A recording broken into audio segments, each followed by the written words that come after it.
Have you just automated your bungalow so that way it's the most effective automatic weed farm you can do at this point in the game of Schedule 1? But you've moved out of the sweatshop? Don't worry, there's extra things that we can do with this empty space that you now have. We're going to turn this into a meth lab. So the first thing we're going to do is place a bed down, get our small storage shelf for supplies here, our extra supplies. We're going to place a chemistry station down facing us, so that way we can make our liquid meth. And we're going to place a lab oven directly across from that. We're also going to place a large storage rack right here, just as the final destination output. We're going to do a very similar setup over here. So we're going to place the lab oven, another small storage shelf, and the last chemistry station.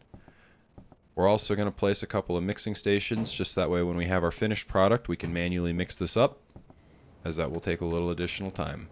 Now that we have all those down, we're going to assign our chemist here a bed, and we're going to assign him these stations. So shift click, get all the stations assigned to him all at once.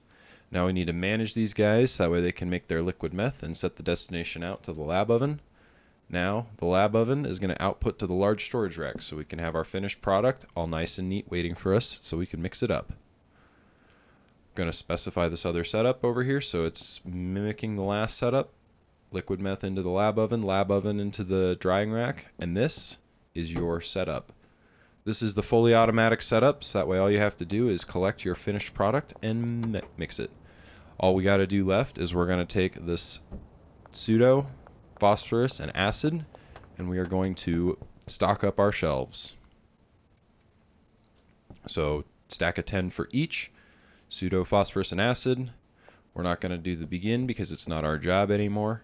And this is the automatic setup for you guys. So that way all you have to do is mix up your product once it's done. The second setup that we're going to do for this area is a little bit more manual.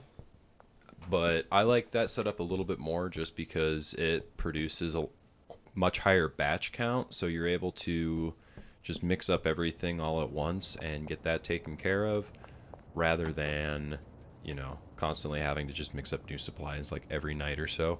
So we're going to come down here, grab our supplies out of the van that I have, and we're going to just pick up these lab ovens, put down the new station. We're going to do that for both of these, just that way we have all 4 chemistry stations going. We're going to put in our supplies as well, and we're not going to actually cook, but we're just going to get everything prepped so that way the chemist can do his thing. And we're going to update the destination to go to this large shelf here, just so that way the finished product of the liquid meth is all in one place, so we can just organize and distribute it out once we get the lab ovens all set up and after this batch is finished up. So we're going to have all of these chemistry stations mixing up the liquid meth all at once, and then as soon as that finishes up, we're going to actually just keep these small ovens on storage for the side. But we will pick up all of this stuff real quick, just that way I can show you how to mix these apart, you know. We're quickly going to simulate that he's cooked everything up by taking all of the ingredients out, putting it on the shelves, so that way we can show you how to swap out the lab ovens. But this is a pretty simple process, all things considered, especially now that this is your second place that you're automating and we've gone through this process so many times. It should be a lot easier. We're just going to pick these guys up, place the lab ovens down, so that way they're nice and good and configured. Remember the handy little trick where we're just going to press the shift and left click so we can manage and configure all of these ovens all at once.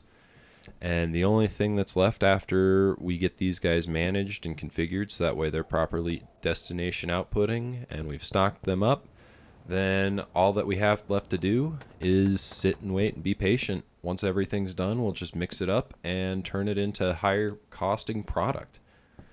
All that's left is you just need to make sure that your employee is paid for the end of the day. You're only allowed to have 1 employee in the sweatshop, so this is what I've found to be the most effective use of 1 employee.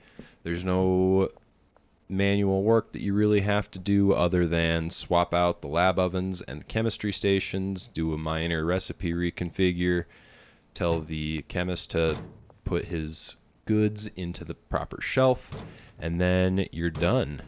But I hope this guide has really helped you guys utilize and better this space that is the sweatshop that you're not really using anymore. This will still produce you a decent amount of money, more than you'll probably need. That's why I like doing the semi-auto setups. That way there's just multiple days of work. And other than that, I really hope this guide helps you guys. We're going to be doing the farmhouse or the barn next. Make sure that your employee's paid. But other than that, all that's left to do is to go to sleep and let your employee get to work. Thank you guys for watching. I hope this video helped you out. And as always, peace.